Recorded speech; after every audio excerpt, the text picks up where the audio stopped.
Hello, everybody. Good afternoon.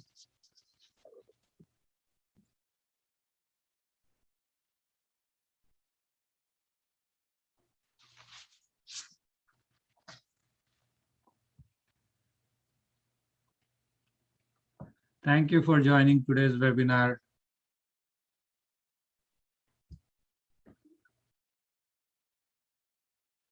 I see some known names and I see some new names. So welcome, everybody. Pankaj, there's something blocking your screen in the middle. Yes. Yes, thank you. I was just looking at the participant names.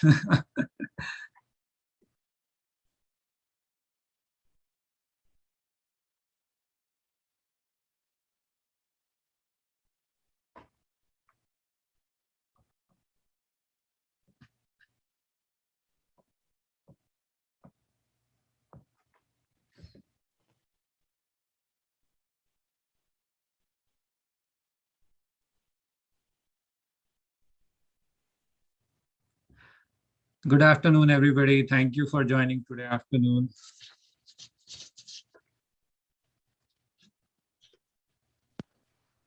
Good afternoon, Pankaj. Hello, Ken. Doing well? Thank you for joining. Yeah, absolutely. I see a lot of new names. So everybody who is joining for the first time, welcome to a Green Cell webinar. We have our webinars every second Sunday of the month. We try to cover topics that are related with environment, with sustainability. We'll be starting our webinar in few minutes. So let's wait for a few more minutes for the folks who are joining in.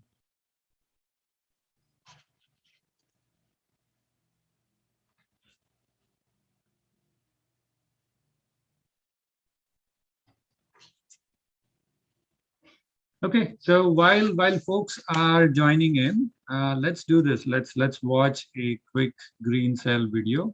This video talks about some of the activities that we do, some of the projects that we do. It shows our youth and our adult volunteers doing some interesting projects. So let's watch this video, and in the meanwhile, I think everybody will be on. So we'll get started right after this short video.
Okay, so good afternoon, everybody.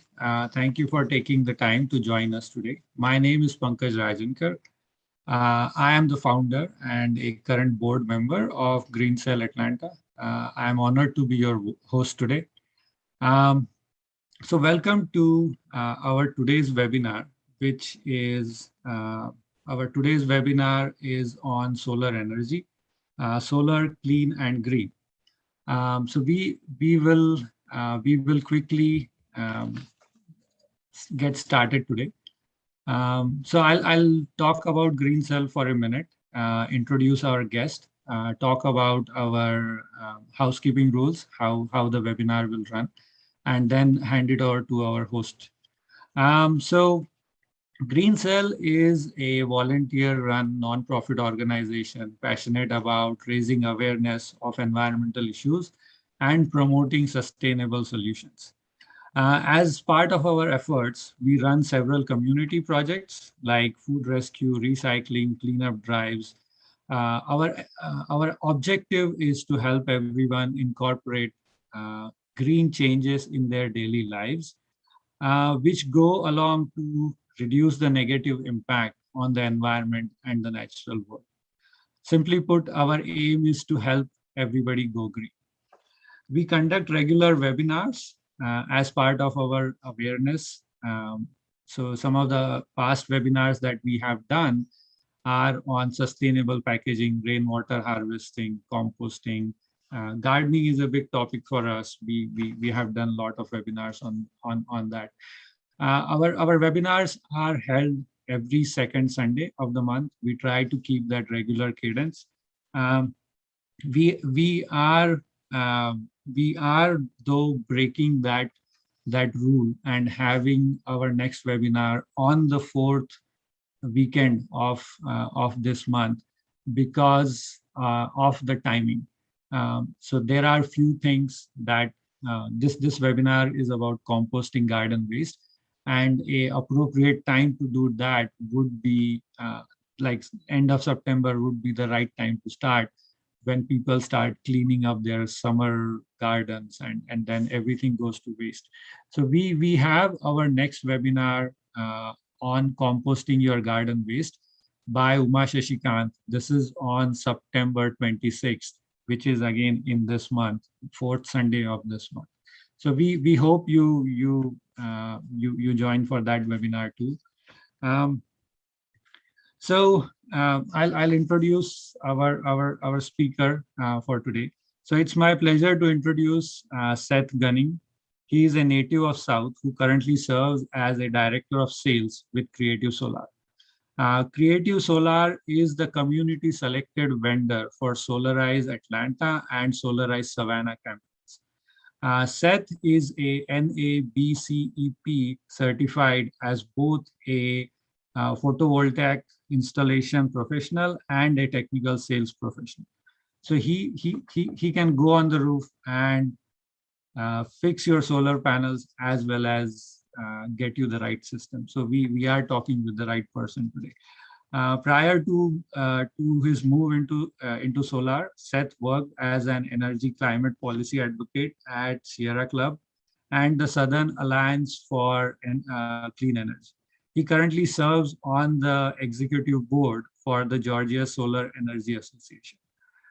Seth is interested in growing behind the meter distributed clean energy and driven by increasing equity and access to the big benefits of clean and solar energy.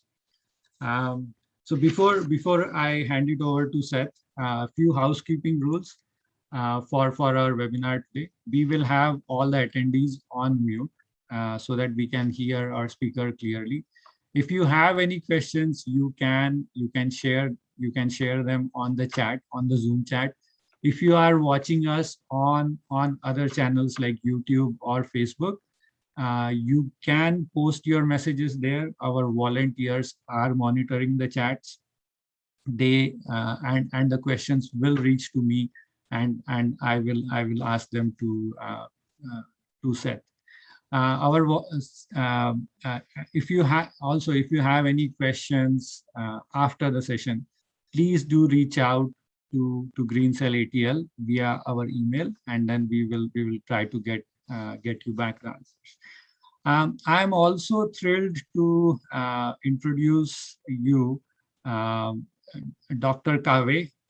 He is with Better Tomorrow Solar. They provide solar installations for residential and commercial projects. Dr. Kave is the owner and founder who is here on the webinar. So shout out to you, Dr. Kave. Thank you for joining us today. I will now hand it over to Seth. So Seth, the stage is all yours. Please take it. Hey, Pankaj, did you want to do the polls?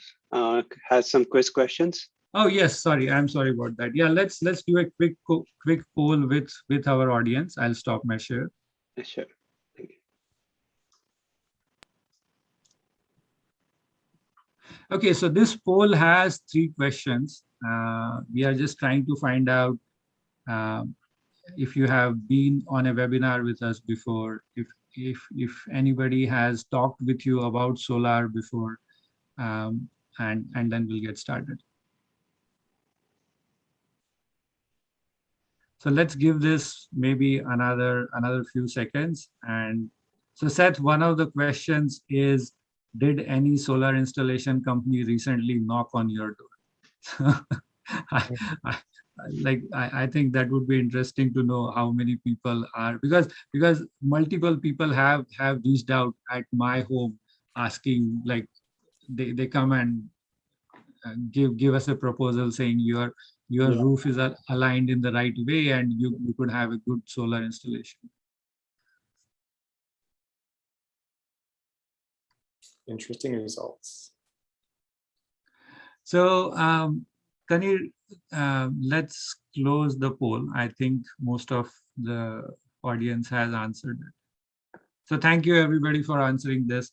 So about 36% said no, and about 45%, oh no, I'm sorry, I'm looking at the wrong answer. Yeah, like it seems most of the people have not been approached, Seth. So 20 out of 22 people said that nobody has approached them for a solar on their. So yeah, so take it away, Seth. Thank you. Yeah, thanks. That's an interesting poll to start the webinar with. Thank you to yourself and everybody on the leadership team at Green Cell. It's a pleasure to be here. I'm going to go ahead and share my screen. And again, my name is Seth Gunning. I am honored to serve as both the sales director at Creative Solar USA and as the vice chair of the Georgia Solar Energy Association. And I'll get in very briefly to what both of those organizations are here in just a moment.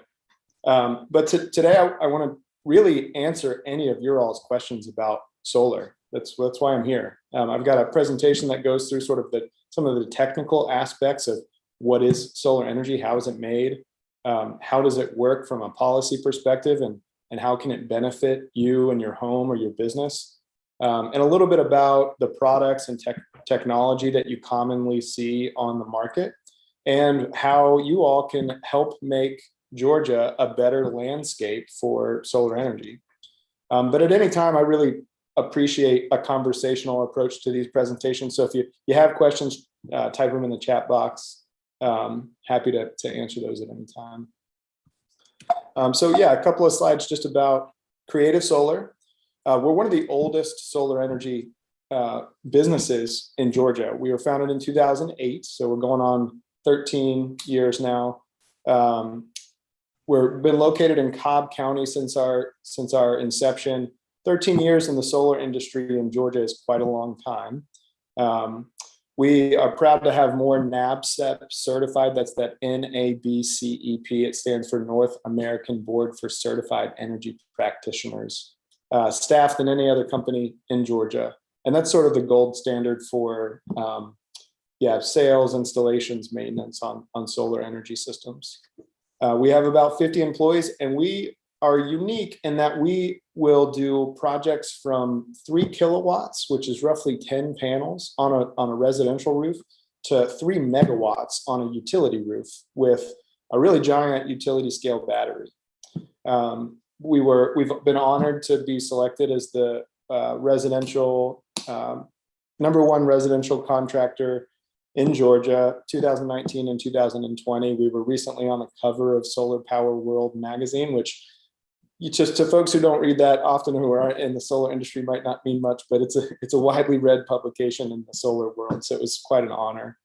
And then we recently finished the first utility scale solar and battery storage system in Georgia on the campuses of Cobb EMC. So that just sort of represents our breadth and diversity of experience and depth of experience in the solar space in Georgia. Yeah, come and visit us anytime. We're in Cobb County, right outside of downtown Kennesaw. And then I'm also here sort of with my Georgia Solar Energy Association hat on. Georgia Solar Energy Association has been around a little longer than Creative Solar has been. The oldest member-based organization that's devoted to education and advocacy around solar energy in Georgia. We run lots of advocacy and education-based campaigns. There's 2 of them on the screen now. One's Solar for All, and one's called Scrap the Cap that we'll get into a little later. We also provide resources to businesses and homes that are interested in going solar. So down there at the bottom of the screen, we have a really great sort of homeowners buyer's guide with some things you should be aware of and be wary of when you're looking at buying solar for your home. So georgiasolar.org/solar for Georgia homeowners. You can find that buyer's guide.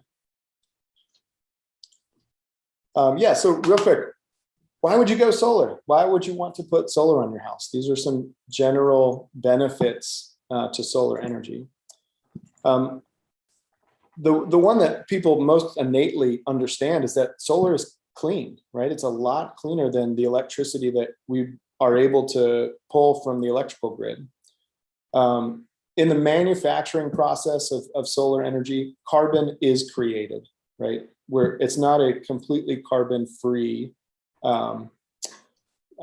resource, but within 2 years of a solar energy system's operation, in most cases, the system is carbon neutral. And solar energy systems last a very long time, often warranted for 25 years. Warranted for 25 years means potentially operational for 30 or 40 or longer if they're well maintained. So very, very, very low carbon footprint. While you're producing energy from the sun, you're certainly not emitting any pollutant, any carbon or greenhouse gases. And then the big and one that motivates more and more people is that solar is one of the most inexpensive energy resources on the market today. It gives you the opportunity to own your power production instead of renting it from the utility company. You get to own your system outright, and after you have paid for it up front with either cash or a monthly payment, you hedge bets against rising utility rates. Over the past several decades in the United States, utility rates tend to rise every year at about 2.5% a year. Well, solar, once you've purchased it, is essentially free to operate. Very, very low maintenance costs. So you're sort of locking in that rate as utility rates continue to rise. Solar adds value to your home. We'll go over that a little bit more. It's just like any capital investment in your home. It adds value to the resale of the house. There are also some pretty lucrative federal tax credits right now. Actually, that's the next slide. I'll go over that in just a second. Like I said, very, very low operating and maintenance costs. And it actually provides a lot of both economic activity for our state. When we're installing solar panels on a rooftop, we can't export those jobs anywhere else. Other than renewables, Georgia doesn't produce any fuel for electricity. We don't produce any coal. We don't process any uranium for nuclear power plants. We don't drill for oil here. We do manufacture solar panels, and we do install solar panels. So those jobs are good for Georgia's economy.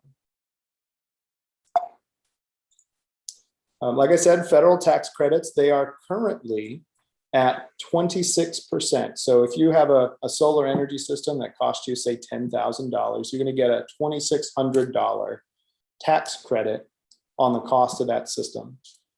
Those tax credits are expiring. They were due to go down between 2021 and 2022, but Congress at the last minute last year extended tax credits just a little bit. So right now, 26% this year and in 2022, and then they step down to 22% in 2023. And then for residential customers, they're gone.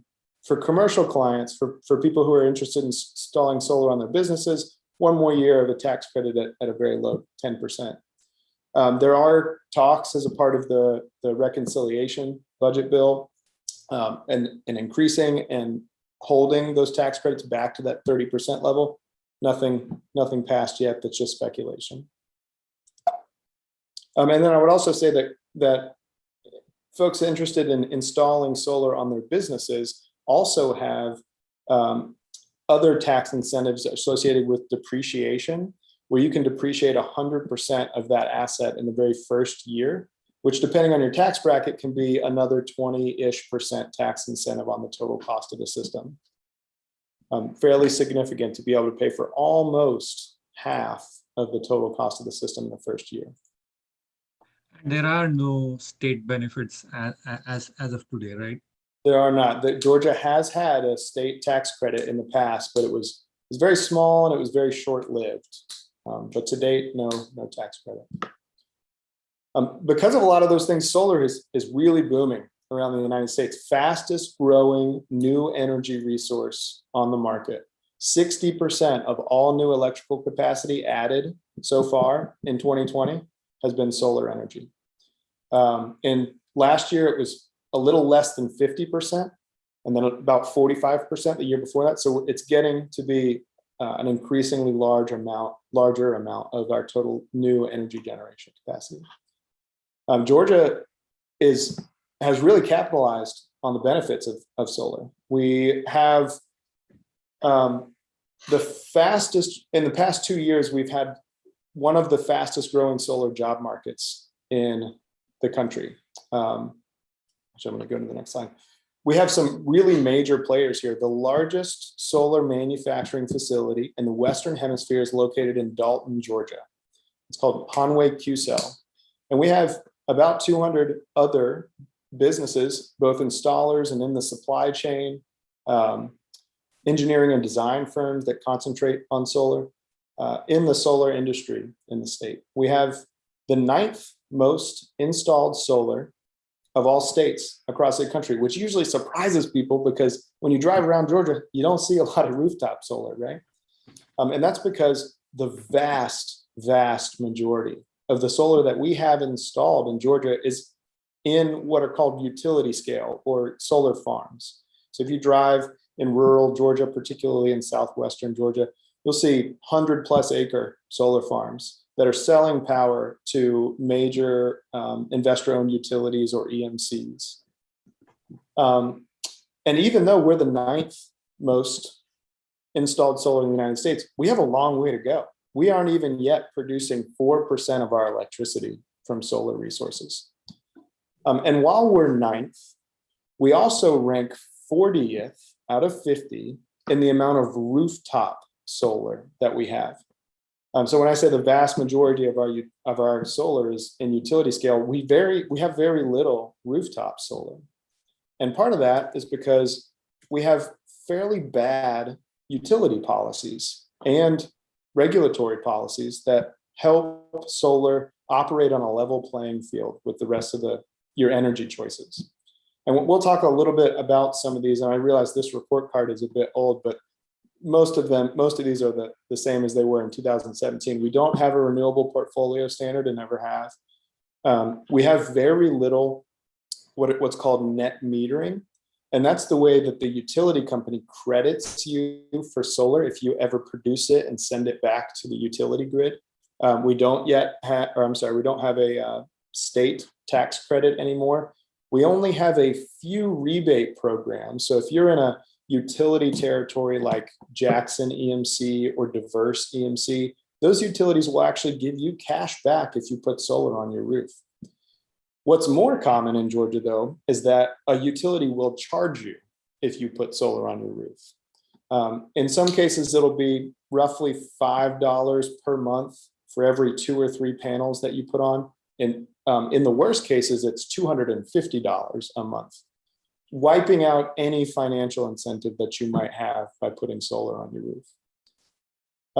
So Georgia has a long way to go to create a landscape that makes solar work the way that it's supposed to for homes and businesses and schools that want to put solar on the rooftop, own that asset so that they don't have to pay the utility company anymore.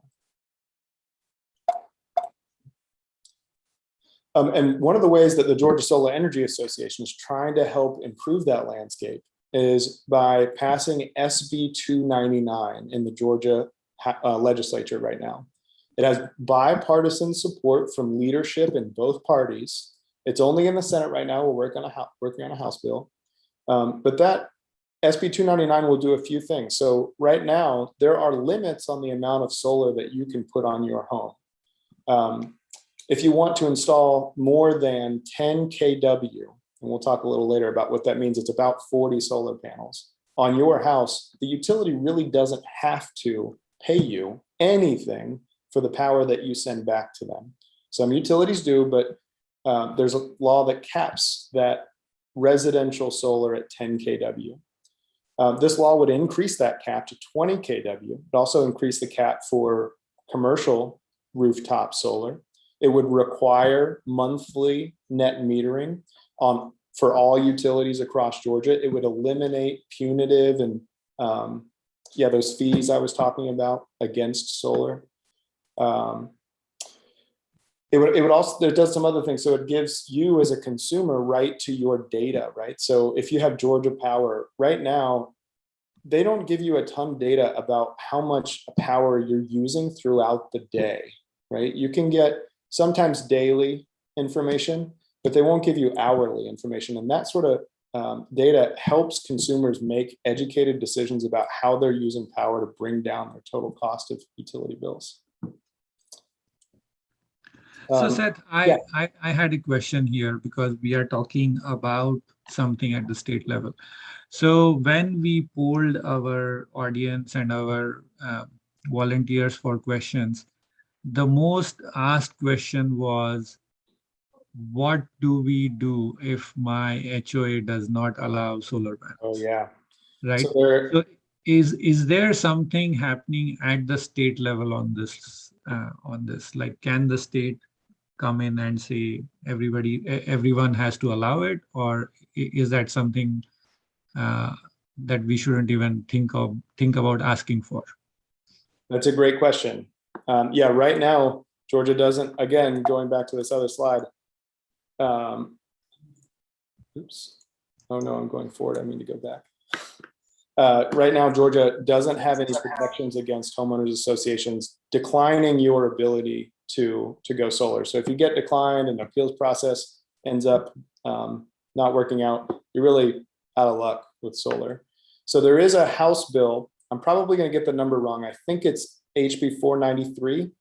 I might have that wrong though. It's introduced by Spencer Fry out of Athens that does address this issue directly and limits homeowners associations' ability to dictate to homeowners whether or not they can put solar on the roof.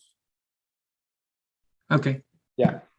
So we should talk with our representatives and ask them to get that passed. I will.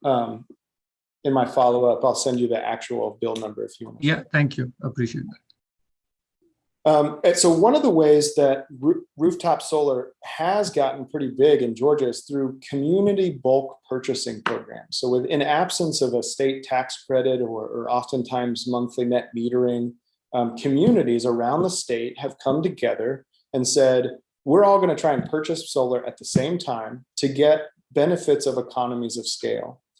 So there's been roughly 20, a little less than 20 programs that have happened around Georgia. Everything from Atlanta, Decatur, Savannah, Athens, Roswell, Dunwoody, West Georgia, Middle Georgia. Right now, there are 2 programs that are active, Solarize Savannah and Solarize Atlanta. Again, they're community-based bulk purchasing programs. They're run often by the municipalities in those areas, in partnership with community organizations around the state. And we've also set up community benefits programs before. So if a large congregation or a nonprofit wants to provide some benefit to its members, we can help pass on some of the benefits of our being able to go out and buy materials in bulk to help bring down that upfront cost of solar, because that is really the big hurdle for people to have access to lower utility bills through solar, that high upfront cost, right? So these community bulk purchase programs like Solarize are a good way to do that. Oops, I think I mixed up my slides. There it is. Okay.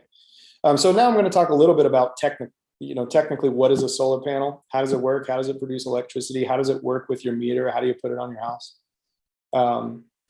So solar panels, at their core, are made of crystalline silicon solar cells, manufactured as silica, which is the second most common earth element or element in the Earth's crust, widely available, grown in labs as crystals, and then sliced very, very millimeters thin into small wafers.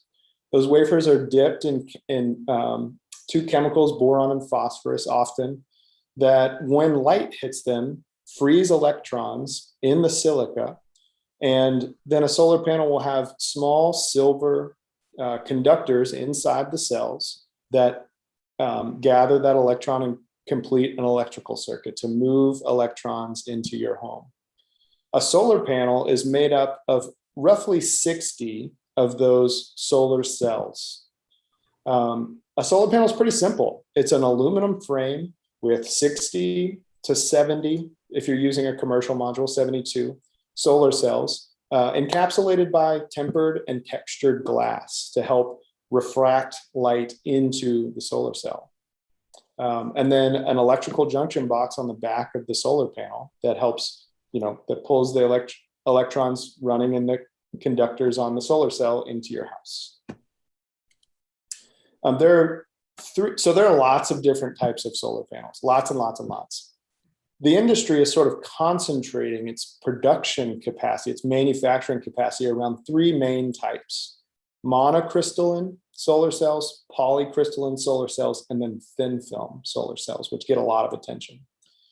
The vast majority of the market, especially on the residential side, really concentrates on monocrystalline solar cells. It's a little bit higher efficiency than the rest of the three. So commonly you're looking at 18 to 22% efficiency. It has the lowest degradation rate, which means all solar panels, like most things, when they're exposed to UV light every single day, they degrade in their capacity to produce electricity. Monocrystalline is better at preventing that degradation over a very long period of time. They tend to be the highest cost in production, but I'll say that gap is closing because so much manufacturing capacity is concentrated on monocrystalline solar cells. If you go out and you get a quote for a solar energy system, one company is likely going to propose to you essentially the same solar panel. It might be a different manufacturer, but it's the same sort of N-type or PERC monocrystalline solar panel. You can still get polycrystalline, and that's just multiple crystals bound together. Instead of monocrystallines, one single crystal. Polycrystalline's a little bit more affordable, but it comes at a lower efficiency and it degrades a little quicker. And the degradation rates are about 0.4 to 0.6% a year. So it's very, very common. Industry standard actually is for a solar panel to have 25, at the end of the 25th year, for that solar panel to have at least 85% of its original power capacity left in it. So these are really long-term assets. There are very few things that with no maintenance, you can still get 85% of its production value at the end of 2.5 decades. So if we say that in different words, if I have, for example, on my roof, a 5 kilowatt hour system, on a day where the sun is shining in bright and everything, how much electricity would it produce today? And then how much electricity would it produce 25 years from now? Mhm. So we measure solar energy systems by the capacity of the solar panels in an ideal day, just like you're talking about. And ideal conditions are really cold, not really cold, but pretty cold, and perfect irradiance, no clouds going over. And there's some losses in the conversion from electricity from DC to AC. I'll talk about that in just a second. But let's just assume you have a 5 kW system that's capable of producing 5 kW. I'm gonna have to do some math. 85. Yeah, at the end of 25 years. 80% of 5 kilowatt would be 4 kilowatts, right? So is that what we are? So that's what it's warranted to produce. Okay. So it's likely going to produce a little bit more than that.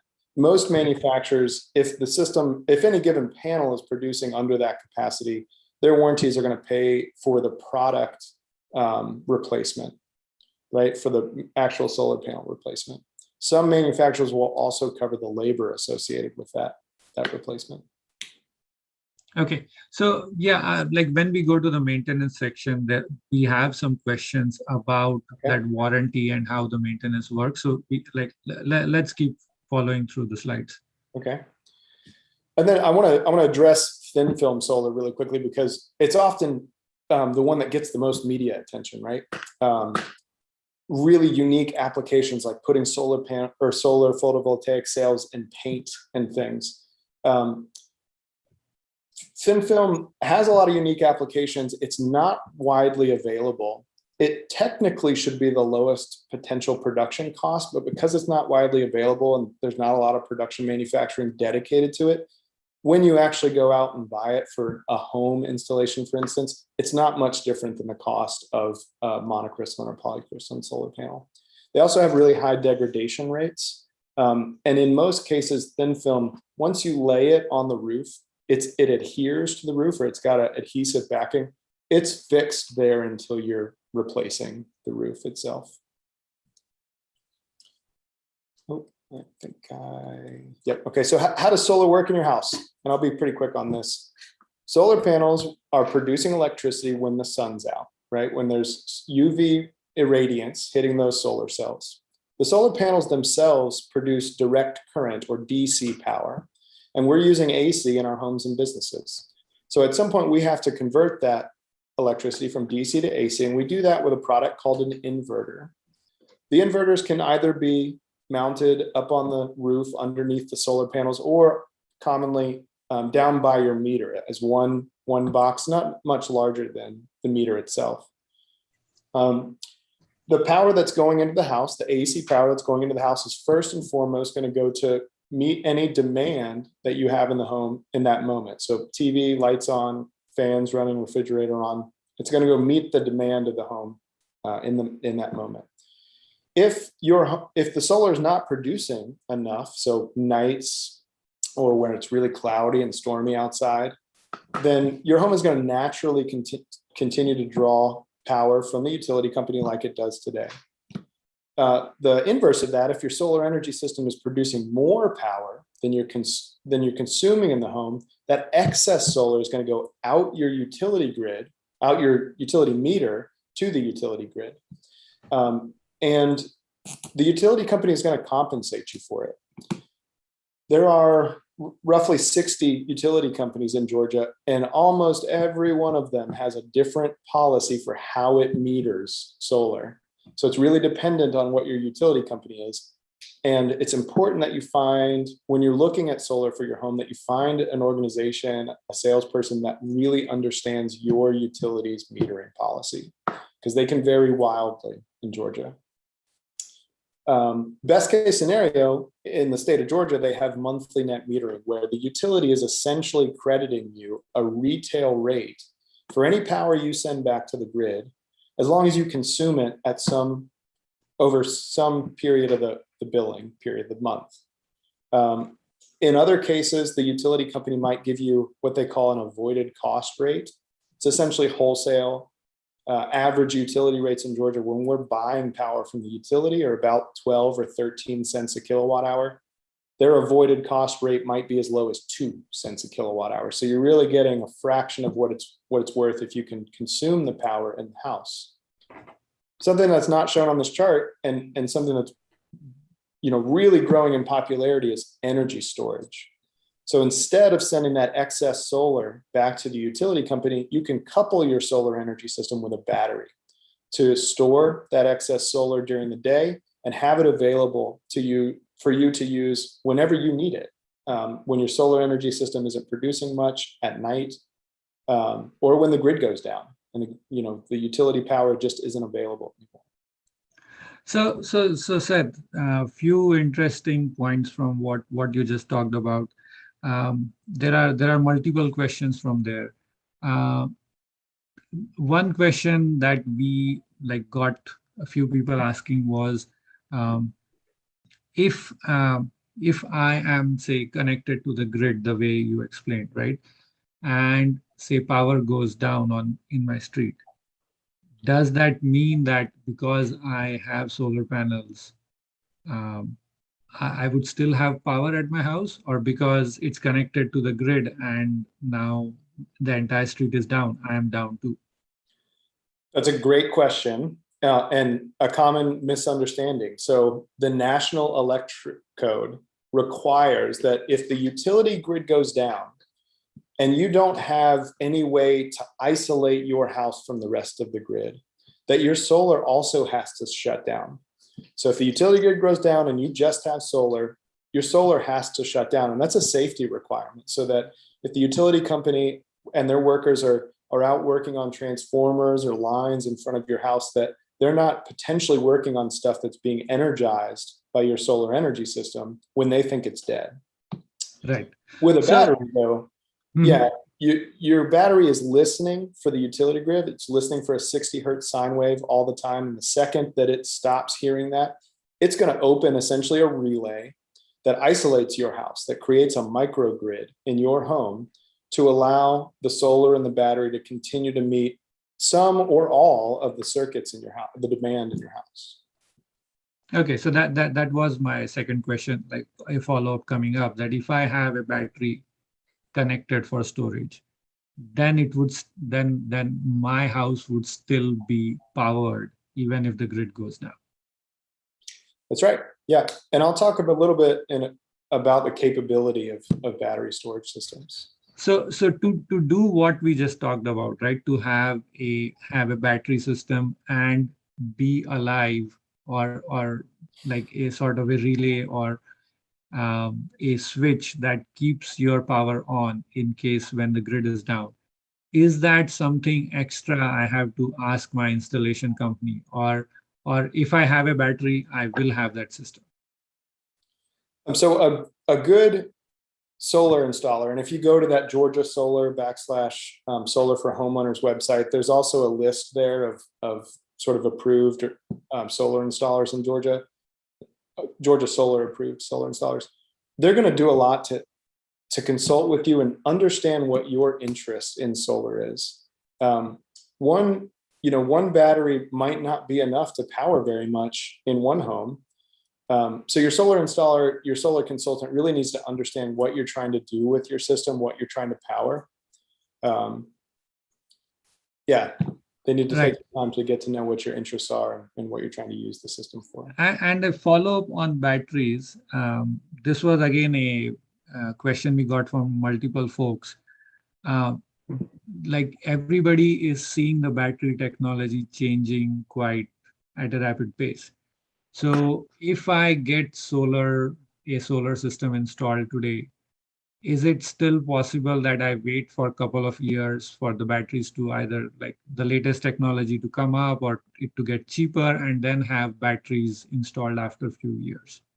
Is that possible, or you have to get it all in one shot? It is possible. If you're interested in that, make sure that your solar installer knows it, because there are ways that we can set up the system on the front end to make it easier to adopt energy storage on the back end. Okay. In most cases, a solar energy system installed today it's going to be fairly easy. There's not a lot of extra labor that needs to happen in order to install energy storage later. The federal tax credit is for solar. It can also be applied for energy storage, even if you do energy storage in subsequent years. I see. At worst, you might just need to prove that that energy storage is being powered by the solar energy system. Okay. And the last question on this slide, you mentioned about inverters. So there is there are some startups with micro inverters. So do you have a recommendation, or they are equally good, or what are your thoughts on a micro inverter versus a large inverter? So here are some of the typical components that you might see for a residential system. All residential solar panels are essentially the same size. The difference between sort of a monocrystalline and a polycrystalline is just that they come with a different power capacity because the efficiency of those cells is a little different.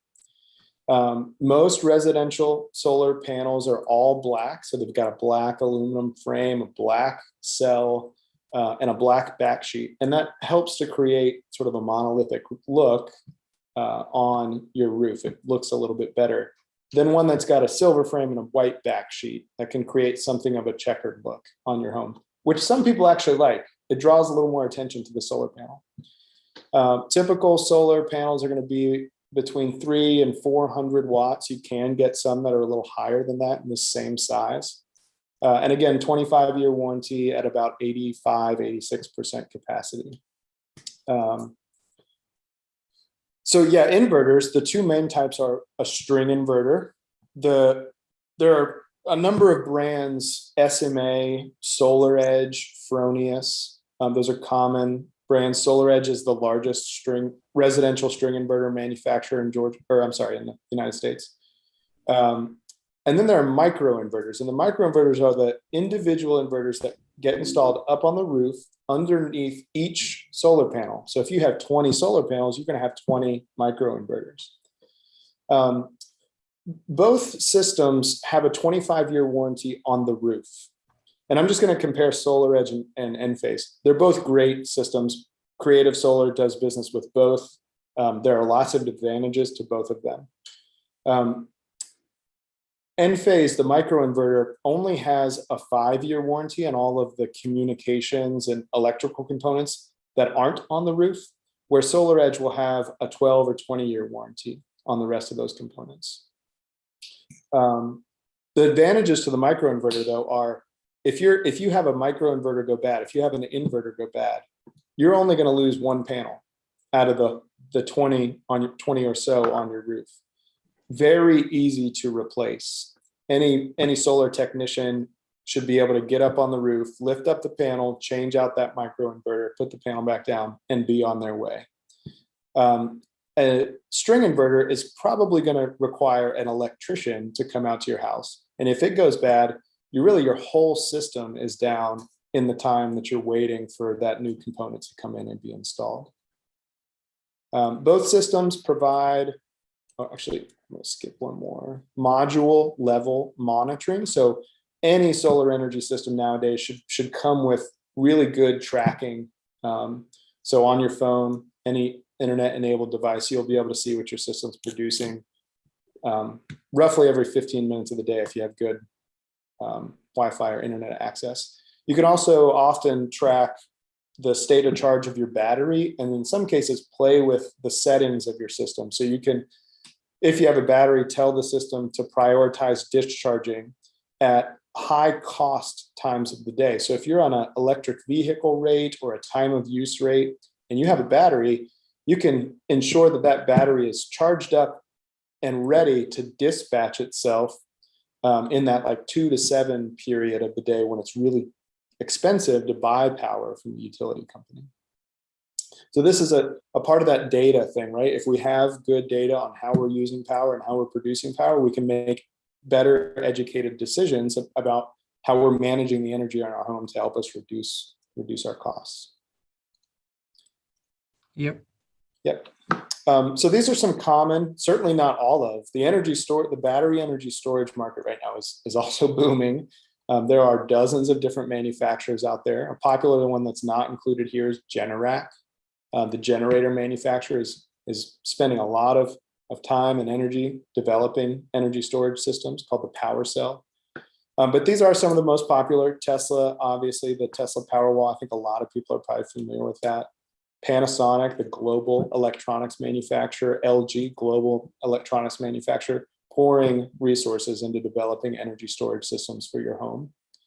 All of these energy storage systems are lithium based. Two key differences: there's lithium ion and lithium ferrous phosphate, or lithium iron. Lithium ion is nickel, manganese, cobalt. That's the same cell that's being used in most electric vehicles, right? So it can dispatch power very quickly.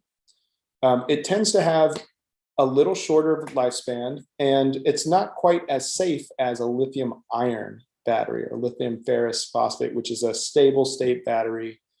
There's videos online. Lithium ion, if you were to ever puncture a cell of a lithium ion battery, potential for off-gassing and flames pretty quickly. Lithium iron, lithium ferrous phosphate, that's not going to happen. You can break those batteries wide open and there's no safety hazard there. That said, lithium ion batteries are usually always installed in an environment where they're really immune to that sort of damage. If you install it in a garage or a mechanical room, you want to make sure that if it's in a garage, it's on the side of the garage and not where you're going to pull into it, so you might hit it. And that's something that your installer should be aware of when they're thinking about best place on your home. In some cases, the batteries can be installed outside. We as a company, as Creative Solar, we tend to discourage that because extreme temperature swings, especially on the colder end of the spectrum, can impact the life expectancy of the battery.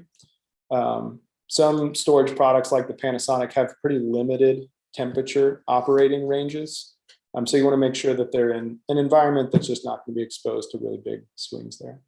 Most batteries warranted standard for about 10 years. The industry standard for lithium ion batteries is 10 years at 70% capacity, meaning at the end of the 10th year, you're still going to have 70% of the storage capacity in that battery. And there's lots of other battery types on the market: nickel, iron, lead acid, but lithium really offers a compact solution. You can discharge these batteries down to 90 or 95% of their total storage capacity without damaging them, which means that you need fewer of them, and they can fit in a really compact unit like these. Yeah.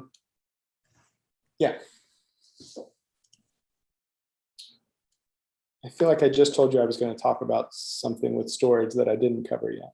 No, that's fine. Let's move on. So I think, let's. I think the one big block that I have a bunch of questions on is the maintenance. So let's go through your other slides and then jump on to maintenance. So a little bit about what we're looking for when we're looking at a home and whether or not it's good for solar. The sun is in the southern sky for most of the year. So we primarily are looking for roof surfaces that are southern oriented, but we do lots and lots of, there's some on this next slide, east and west facing roofs. We ideally would like a home to have no more than 13 or 14 years on the life of its roof. A common question we get: what happens when I need to replace my roof? Well, we are going to have to remove that solar system from your roof. So if we can prevent having to do that halfway through the life of the system, by your installing a new roof on the front end, it's going to be much better for the economics of the system. On a shingle roof, we do penetrate the roof. We send a 3-inch lag bolt into your rafter, which means that we void the warranty of the individual shingle that we have made a hole in. Most installers, though, use product that has a 25-year warranty on it, not just the solar panels, but also the racking equipment. So we're sort of replacing that shingle with a flashed racking that's going to cover that shingle up and make sure there's no water penetration there. Typically, your solar installer will have a workmanship warranty anywhere between 5, 10, and in rare cases, 20 years, 25 years. Yeah, on warranty issues with workmanship, you really want them to provide as much detail as what's covered and what's not as possible. On metal roofs, we don't, well, it depends on the type of metal roof, but in some cases, we don't have to penetrate the roof at all. We just clamp on to the metal seams. So that's really a preferred roofing material for solar if you can. But we do lots and lots of, shingle roofs are the most common out there. So lots of solar. So few questions on this, right? Yeah. One question was if I don't have a properly oriented roof, do I still have some options for solar? Yeah, I'm realizing immediately that I don't have any pictures of ground mounted systems here. We call ourselves creative solar because we like to do the jobs that nobody else will do. So we do lots of car canopies and shade structures on the back porch or ground mounted systems out in the yard. We can find some space in most cases. Well, around Atlanta, Atlanta is known for the city and the forest. There's not much we can do about shading other than help you identify which trees to trim or to take down if you want to. But if your roof isn't good for solar, there are options out there. Okay, that's good to know. There are questions about you mentioned the roof warranty and the shingle part of it, right? So there are questions about what is the impact of having solar on my home insurance? Like, do I have to do something extra? Also, if you can talk more about how the installation is done, like how do you make sure that when there is a storm, the panels stay on? Like, is there a standard for that? So I'll take the first question first. It totally depends on your insurance company. In some cases, it's always a good idea to call your insurance company and let them know that you've upgraded your electrical system with a solar energy system. In some cases, I have seen riders on existing insurance policies that can range typically no more than $10 or $15 a month. Yeah, there are certain insurance companies that are better than others, but it tends to not be a very expensive policy rider. Okay. So installation, depending on your home, so all of the systems that we do or any solar energy company does are custom to your home. They're custom to your roof. The process can take anywhere from 60 to about 120 days, in some cases a little longer, to do the engineering and design, permitting, procurement of materials, installation, and then approval. So that's approval by both your permitting agency and your utility company. Through COVID, things have really slowed down. Lots of permitting agencies have been working from home, and where we used to be able to pull a permit in a day, it's now taking 2 to 4 weeks. And also on the back end, not so much with inspections from the permitting agency, but the utility companies also have to come out and reprogram your meter so that it can run in 2 directions. Georgia Power, largest utility in the state, is currently averaging 8 weeks to complete an interconnection agreement. So installation on the roof should take about a day. Larger systems, 2 days. In some cases, 3. If you have a really steep, really high roof, it might take 3 days to complete that installation. Or a unique roof like a shake shingle or a tile roof, those can take a little bit longer.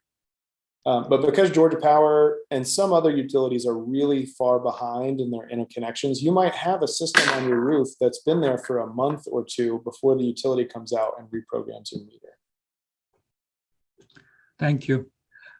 So about the warranty, right? There are 2 questions. They might have the same answer or they might be totally different. So one is the warranty for the solar system. So say something goes wrong, either on the panels or on the electrical components, how does that work? Like, how is that covered? And then the second warranty question is, um, if installing causes some kind of leakage on the roof, how is that covered? So who do I call? Does the same installer come back and fix it, or do they remove the panels and then I have to call a roofer to fix the roof? How does that work? Totally depends on the installer that you use. And that's a conversation that I encourage everybody to have with a potential solar installer that's giving you a quote on your home. So Creative Solar, we offer a 10-year workmanship warranty. Our racking equipment, 25-year warranty. So if at any time in that 10-year warranty, we will cover the cost of, and we will come and replace any leaks on the roof in the house. I'll say that on roofing, if we put a hole in your roof and it's got a leak in it, the first time it rains, water's going to find a pathway through that hole, and we're going to know that there's an issue.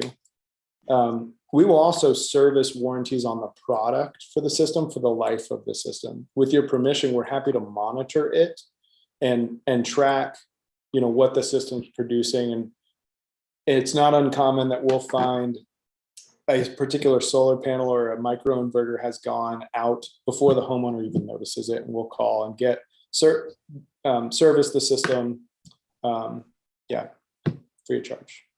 Yeah. But that can vary pretty widely between installers, so it's important to have that conversation when you're. Yeah. Thank you. Okay. What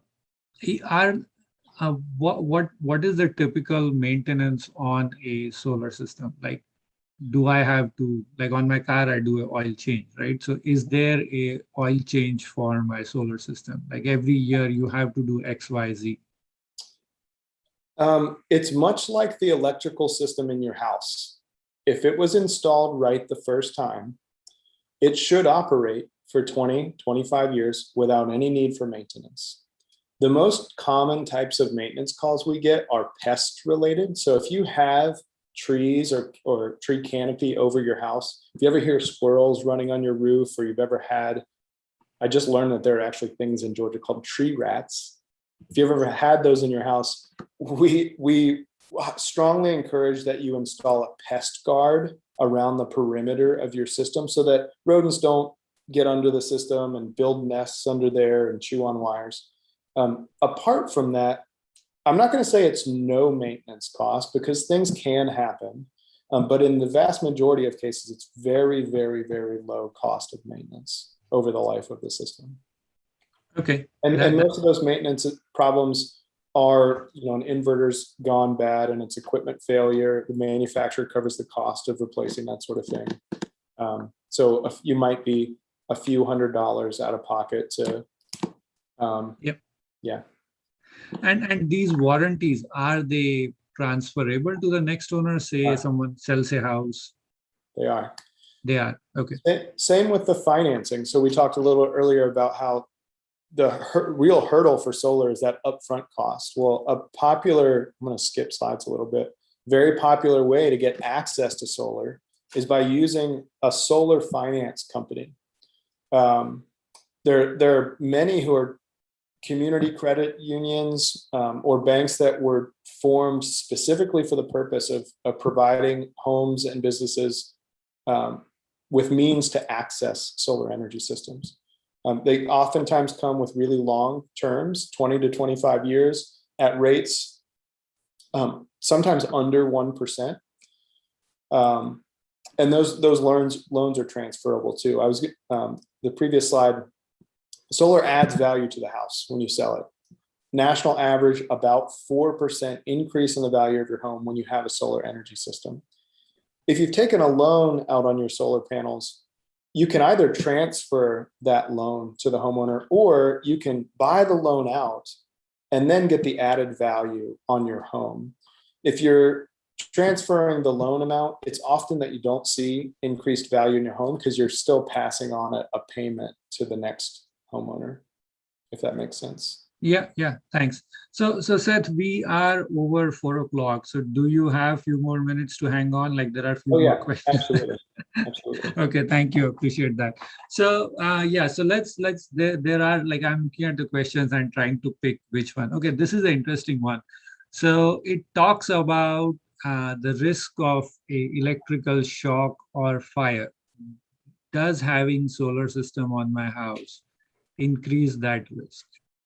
I would not encourage that anyone go and sort of open an inverter and try and play with the electronics in there. Other than that, no increased chance of lightning strikes with solar on your roof. We get that question fairly often. Yeah, there are. To be frank, there are cases of they're rare cases of fires with lithium ion batteries, but as long as you are not putting them in places where there's a potential for puncturing or anything, it's not a major issue. Okay, thank you.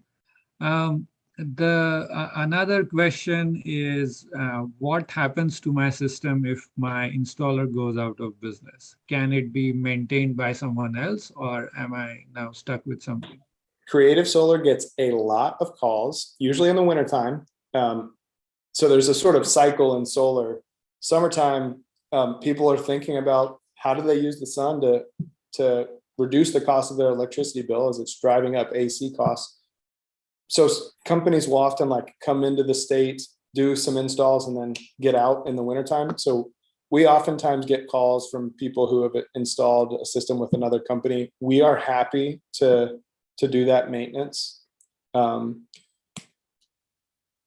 Yeah, we also offer, for folks who are going solar with us, we offer something called Solar Insure. It's essentially an insurance program for your solar energy system.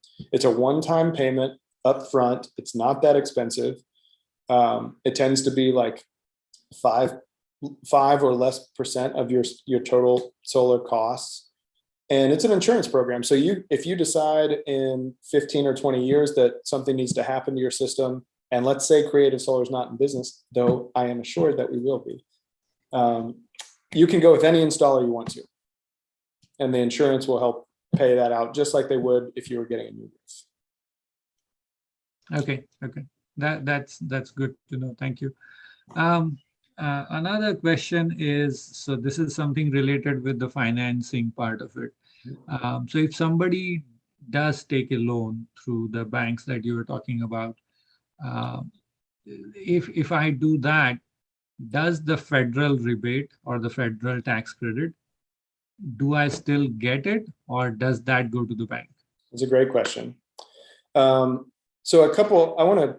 Before I answer that directly, I want to say a few things. So if you're on social media and you've ever Googled anything about clean energy, you have probably seen hundreds of ads about getting free solar panels on your house, or that you're never going to have to pay a utility bill again, or something like that. If it sounds too good to be true, please know that it is too good to be true. There is no such thing as free solar. In Georgia, you're going to pay a utility bill. As if you still have a meter on your house, you're going to pay a utility bill. With solar financing, though, we can help people get access to solar without any money out of pocket, right? So there's no down payment on a solar system, and the solar loan is usually less than the savings that you see on your utility bill. You're going to have higher savings than your new solar loan, so your monthly cost will be lower every month. And that's what a lot of people say when they say free solar, but it's not really free. You are taking out a loan on something. It's important people recognize that. I'm sorry, what was the question? Yeah, the question about the federal rebate, right? So, Yes. Yeah. If you're financing a system, you own it. So you still get the benefit of that 26% federal tax credit. Two things to be aware of with solar financing. One, ask your installer if the cost of financing is the same as cash. Sometimes, in the solar world, we often talk about solar cost by the rate. or the cost per watt. And that can be anywhere between like $3.20, $3.30, and $2.40 or $2.30 a watt.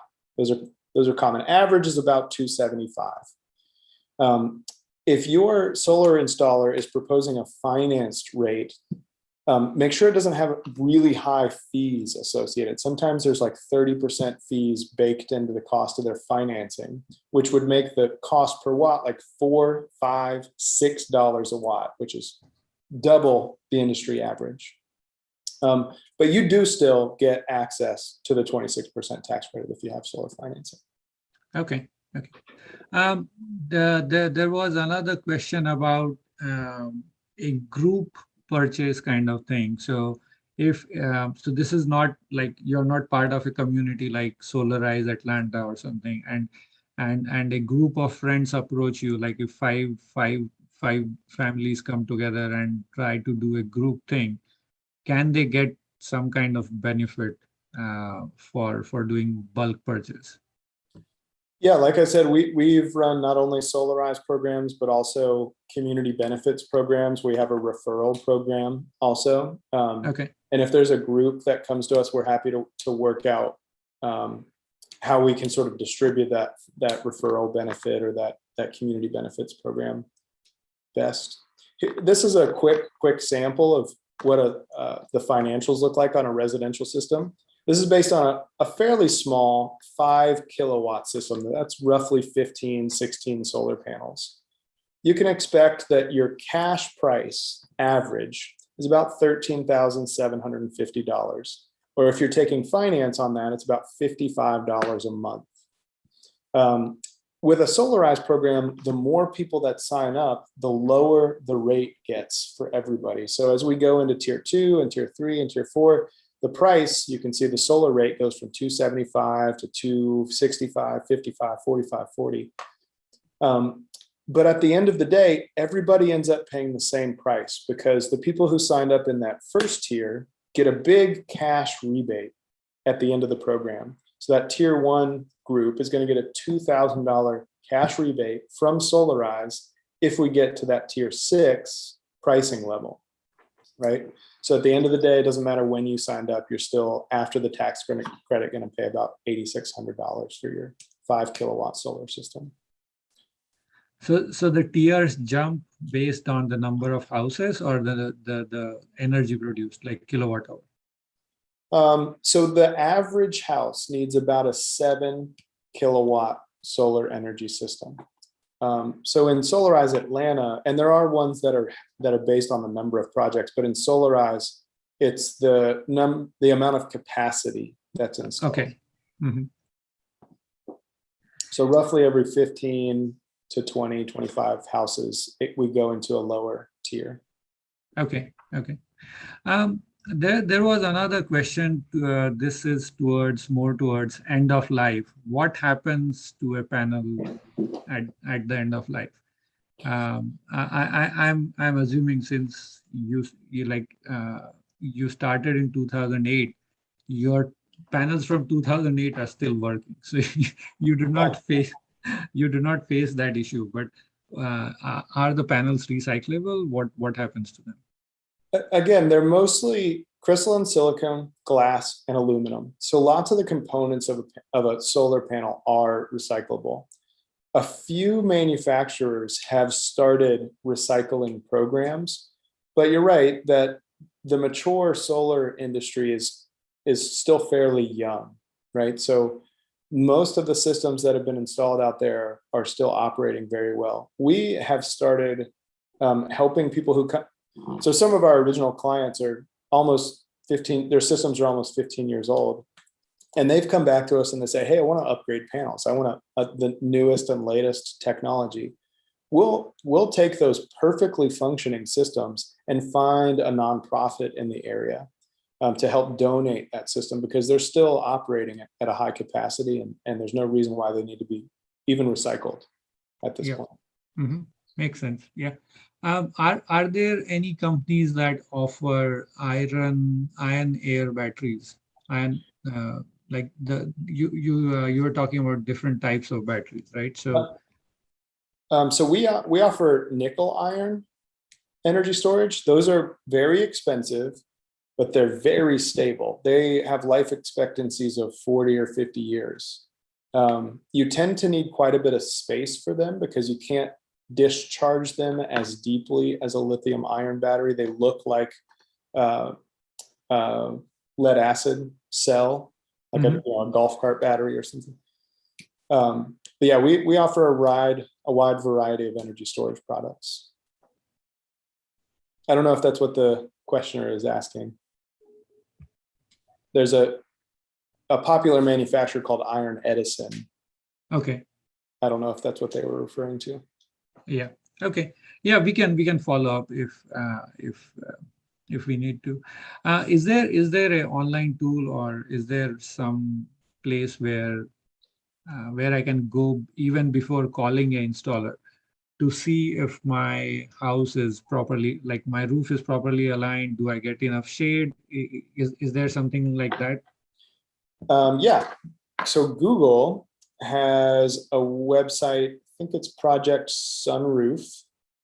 Yeah, Project Sunroof, Google. Yeah, I think if we Google for that, it should come up. And if we put, yeah, it'll show you sort of heat data on your roof and help you identify which roof surfaces are good for solar. It will also estimate like roughly how much capacity you can install there. Sometimes it's pretty wildly inaccurate. There are other national solar companies also have calculators on their website. There are lots of calculators out there where you can go punch in roughly what your utility costs are monthly, whether or not you have shading, and they'll give you an estimate.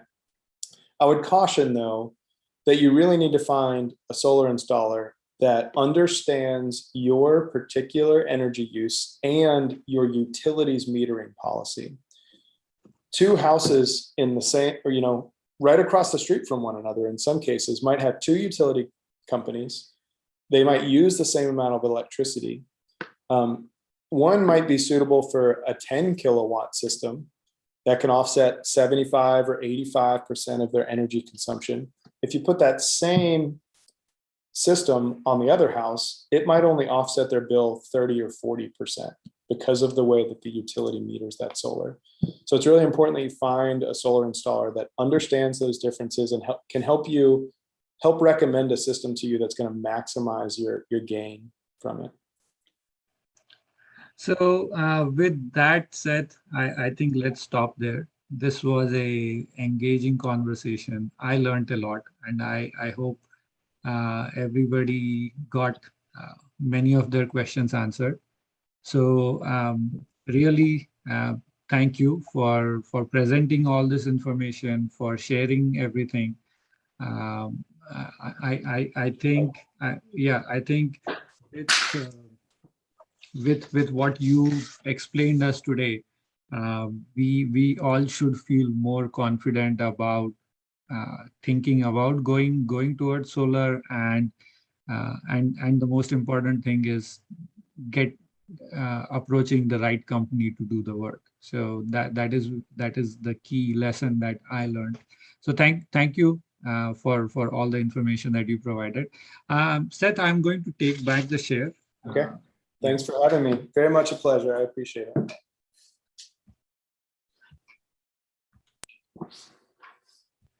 Okay, so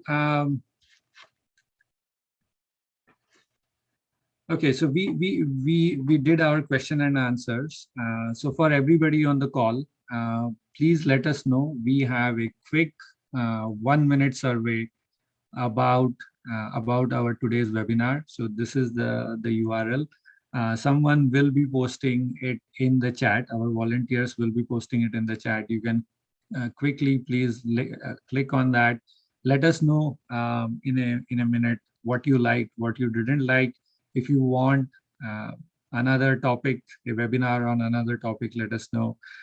If you have any more questions from today that were not answered, you can also post them there. I promise you this, we read every survey out, so please do fill out those surveys. Again, coming back to Green Cell, some of the projects that that Green Cell is currently doing with the community is we are working with a lot of folks who grow in their backyards. We are working with them on collecting the extra produce that they have and taking it to food pantries. We have a utensil loaning bank that if you have parties at home and you want to replace your like disposable plates, we have something for that. We also have a food rescue project going on. We rescue food from restaurants and take it to the food pantries. These are our recent initiatives where if you want to learn composting, we can set you up with a mentor. You can always call this person, get your questions answered, and get your composting going. Questions and answers, we talked about that. So that is all we have for today. If you are interested in working with Green Cell, volunteering, or interested in donating, please do visit our website. It has more information. That is all we had for today. So thank you, everybody.